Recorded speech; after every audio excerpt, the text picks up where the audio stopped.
지혜를 사모하는 자는 아비를 즐겁게 한다. 이거는 의인의 성격을 규정한 겁니다. 의인은 누군가 지혜를 사모하는데 그 지혜는 어떤 지혜입니까? 하나님 경외하는 지혜, 말씀에 순종하고 살아가는 지혜입니다. 그래서 여기 의인의 성격을 규명하면서 지혜를 사모하는 자는 즐겁게 한다.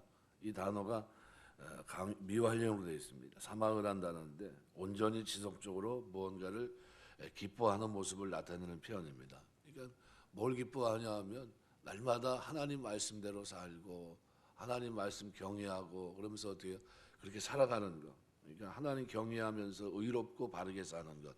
잠언 1장 7절 말씀대로 그러한 삶을 사는 이 사람을 오늘 본문에서는 의인으로 규정합니다. 의인의 성격.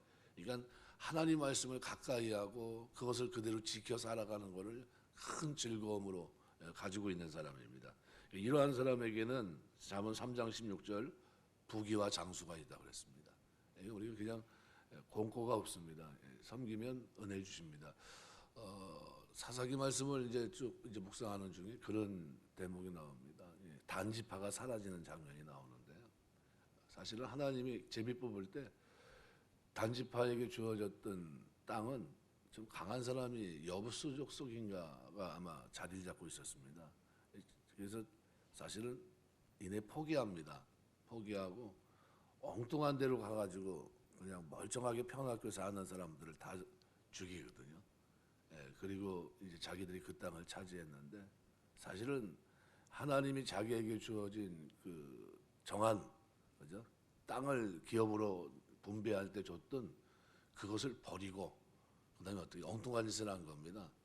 결과는 어떻게 되냐면 역사 속에서 요한계시록에 보면요. 7장에 보면 12지파 14만 4천 얘기를 하면서 물론 이 14만 4천이라는 것은 셀 수 없는 허다한 무리를 얘기하는 건데 이제 요한이 그것을 기록하면서 그 12지파 가운데 단지파가 사라집니다. 역사 속에서 근거가 없어요. 그러니까 천국의 백성과는 관계가 없는 모습이 됩니다. 그래서 굉장히 무서운 말씀인데 근데 이제 왜 그렇게 됐느냐 만약 얘기한다면 유다는 우리가 민수기 정탐하는 장면에 보면요.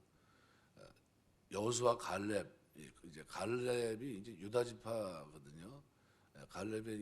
갈렙이라는 이름이 뭐 우리가 좋은 이름이 아닙니다. 의역하면 개라는 뜻이 개. 이게 뭐냐면 이방인 가운데 그니스 아들 갈렙이라고 되어 있는데요. 이방인 족속 가운데 이제 귀속하는 사람으로 이제 보면 되고요. 근데 이 갈렙이 여호수아 갈렙이 이제 그 땅을 이제 정탐하는 이 과정에서 거기 살던 사람이 누굽니까?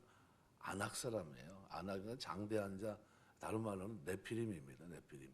요즘으로 보면 고고학자들에 의하면 3m 철침대를 썼던 사람들입니다. 근데 그 땅을 올라가는데 어떻게 해야 됩니까? 자원해서 올라갑니다.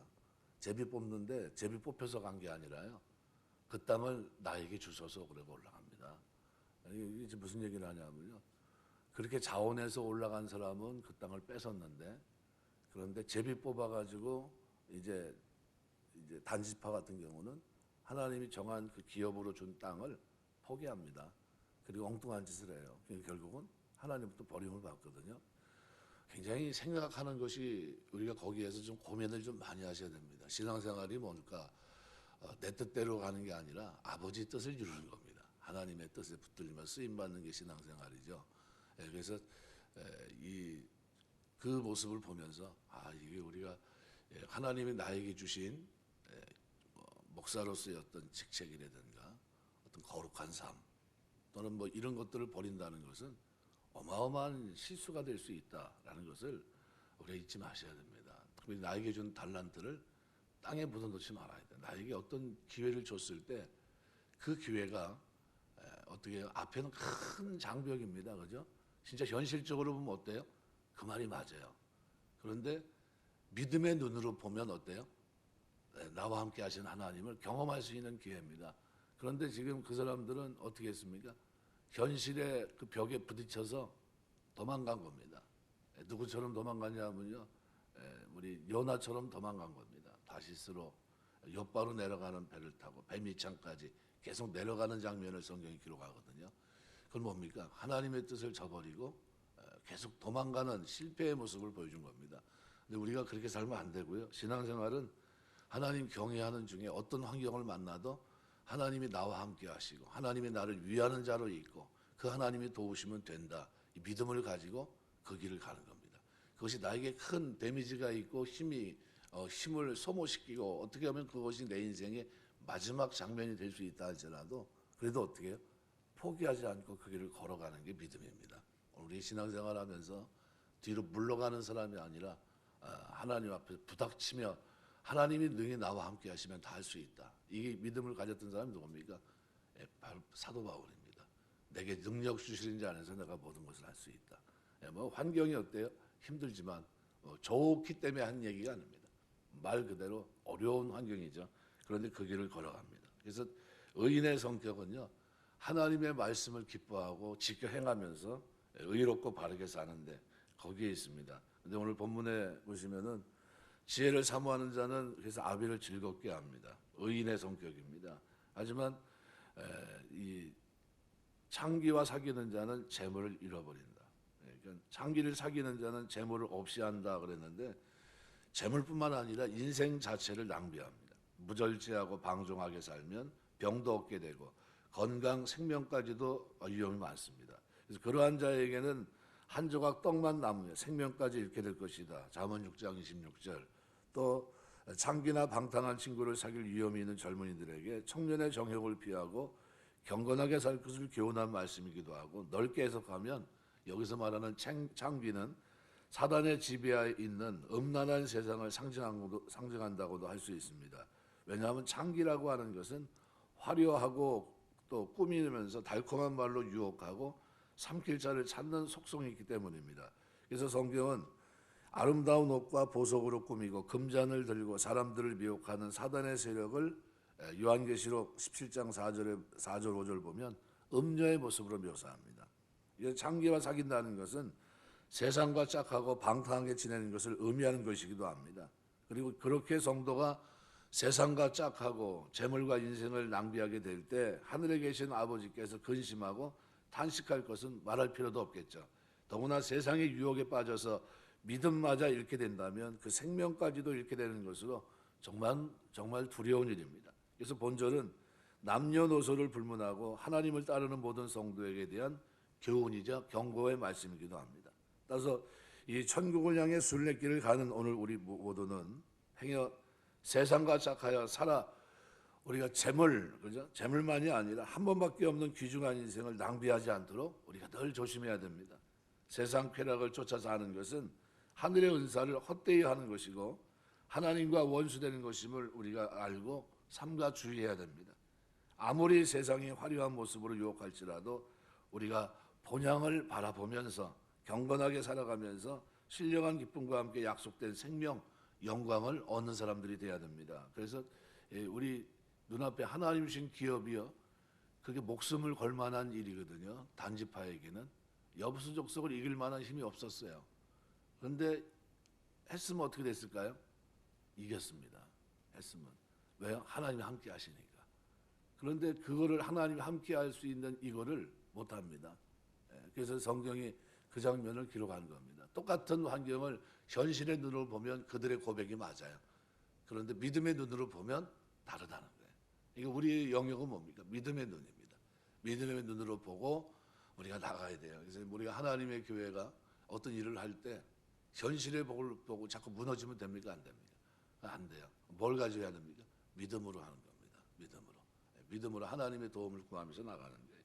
이 창기를 사귀는 자, 이 사람은 결국 어떻게 해요? 지혜를 사모하는 자와 대조를 이루면서 아주 성적으로도 범죄하고 말씀 앞에 순종하지 않는 방탕한 자, 이 사람들은 어떻게 해요? 재물을 없이 한다. 완전히 없애는 걸 말합니다. 그러니까 우리가 이 하나님 섬기면서 하는 동안에 어디에 초점을 맞추고 살아야 되느냐라는 것을 분명히 규정해주고 있습니다. 지혜를 사모하며 의롭고 바르게 하나님을 경외하는 가운데 사는 것, 이것이 복이다라는 것을 분명히 말씀합니다. 두 번째로는 4절 보시면요, 왕은 정의로 나라를 견고하게 하나 뇌물을 억지로 내게 하는 자는 나라를 멸망시킨다. 결국은 이 공의, 이에 대해서 말합니다. 빼 미시파트, 수단을 나타내는 접수사 빼라고 하는 단어와 그다음에 공의, 의, 미시파트라는 단어가 결합된 단어입니다. 그래서 여기서는 왕은 정의로 그런데 공의를 표현합니다. 혹자는 이것을 왕을 수식하는 단어로 이해하기도 해서 공의로운, 정의로운 왕이 나라를 안정하게 한다 이렇게 보기도 합니다. 하지만 하나님의 공의가 국가를 견고하고 안정하게 하는 가장 중요한 요소를 말하는 데 있어서는 흔들림이 없습니다. 하나님 경외하고 그분의 말씀을 준행하는 수로 나타나는 이 공의는 개인의 삶을 행복하게 하고 번영하게 하는 비결이고 또 한 국가를 경영하는 왕에게 필요한 가장 중요한 덕목이라는 것을 말씀해 줍니다. 그래서 우리가 대통령이 됐든 위정자 나라를 끌어가는 사람들에게 여러분 기도할 때 뭘 기도해야 되냐면 하나님 그들에게 공의가 흐르게 하옵소서, 정직한 삶이 되게 하옵소서, 그걸 놓고 기도해 주셔야 됩니다. 왜? 그들이 공의를 행하는 사람들이 돼야 됩니다. 한쪽으로 치우치지 않고. 그래서 얼굴을 보면서 면을 봐주고 그런 모습이 아니라 법에 의해서 자유민주주의 가치인 헌법 정신에 맞춰서 거기에 맞게끔 바른 행동을 할 수 있는 사람들이 될 수 있도록 도와주셔야 됩니다. 그래서 우리가 끊임없이 그런 기도를 해야 되고요. 하나님 경외하고 그분 말씀을 준행하는 것으로 나타나는 이 공의는 말 그대로 우리에게도 필요한 겁니다. 살아가면서 늘 필요한 겁니다.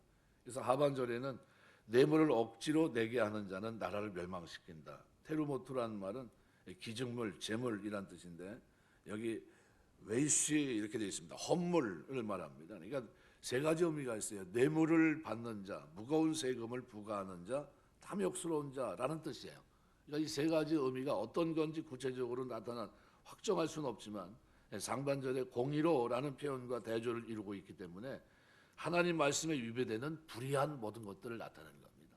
결국 이 나라가 누가 다스려야 우리가 행복하고 우리에게 번영이 있는가? 바로 공의를 가진 사람들이 다스릴 때 나라가 행복하고 번영한데 그것이 개인과 국가에서도 마찬가지다라는 거예요. 그래서 억지로 뇌물을 내게 하는 자에게는 나라를 멸망시킵니다. 지금 종부세 때문에 지금 시끌시끌합니다. 이제 법원에도 제소하고 헌법재판소에도 제소하고 지금 난리가 났어요. 그죠? 한쪽에서는 그까짓 거 얼마 되지 않는 거 하는 식으로 얘기하는 사람이 있어요. 또 그 사람은 어떻게든 역풍을 맞을지 모르겠습니다. 왜냐하면 그러면 안 되거든요. 그게 올바른 공이 자기가 실수해서 잘못했으면 그걸 어떻게 해요? 그걸 인정을 해야 될 거 아닙니까? 인정을 하면 그렇게 하지 말아야죠. 잘못된 건데. 그 잘못된 걸 가지고 그걸 거기다 대가지고 정당성을 부여해가지고 돈을 걷는다. 말이 안 되지 않습니까? 이런 부분들은 우리가 기도해야 되고요.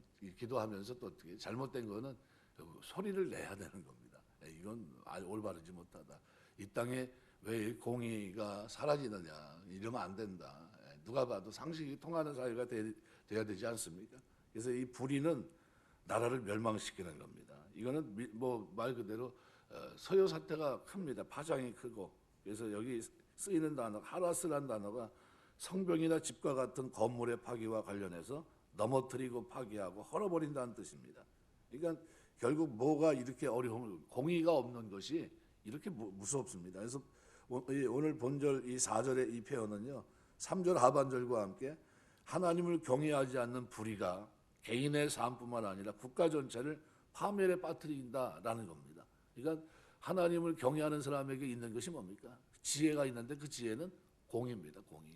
의롭게 미시파트라는 단어예요. 그러니까 우리 예수 믿는 사람들에게 반드시 이것이 있어야 됩니다. 어느 자리 가서도요. 공명정당하게 행하시길 주의 이름으로 축원합니다. 어느 자리가 있든지 그가 요셉이 있던 자리가 됐든 다니엘이 있던 자리든 어느 자리인데 어떻게 털어서 먼지가 안 나와요. 털어서. 이게 훌륭한 삶을 살아가는 모습이에요. 그러니까 예수 믿는 사람들이 그렇게 살아야 된다는 거예요. 그래서 이러한 본문을 통해서 쾌락을 얻기 위해 창기를 사귀는 개인적인 불의, 탐욕으로 뇌물을 받고 무서운 세금을 징수하는 것으로 표현되는 공적인 불의, 이 모든 것들이 다 어떻게 해요? 파멸에 이르게 한다는 거예요. 개인적으로도 하나님 경외하지 않고 세상과 착하여 사는 이 창기의 모습이 결국은 어떻게 불행을 가져오지만 우리가 국가적으로도 탐욕으로 뇌물을 받고 무거운 세금을 징수하는 것으로 표현된 공적인 불의도 파멸에 이른 것이다라는 것을 얘기합니다. 결국 본절은 평범한 개인에서 왕에게까지 모든 인간이 하나같이 하나님을 경외하는 지혜로운 태도로 살아야 되고 공의를 추구해야 된다는 것을 말씀하고 있는 겁니다. 오늘 새벽에 하나님 앞에 기도하시면서 나에게도 공의의 삶이 필요하구나 라는 생각을 여러분 기억하셔야 돼요. 이거는 특별한 특정 사람만 그렇게 사는 게 아니라 내가 하나님의 사람이기 때문에 이 땅을 사는 동안 어느 곳에 가서도 빛과 소금처럼 이 공의의 모습을 가지고 살아갑니다. 왜요? 거기에 행복과 번영이 있습니다. 거기에 하나님의 지혜가 있고요. 거기에 하나님의 축복이 있습니다. 우리가 살아가는 동안 저와 여러분의 삶 속에 하나님의 영광을 받을 만한 이 아름다운 모습이 차고 넘쳐 흐르는 가운데 나 때문에 우리 때문에 이 땅에 많은 하나님의 축복이 임하는 축복이 있게 되시길 주의 이름으로 축원합니다. 기도하겠습니다.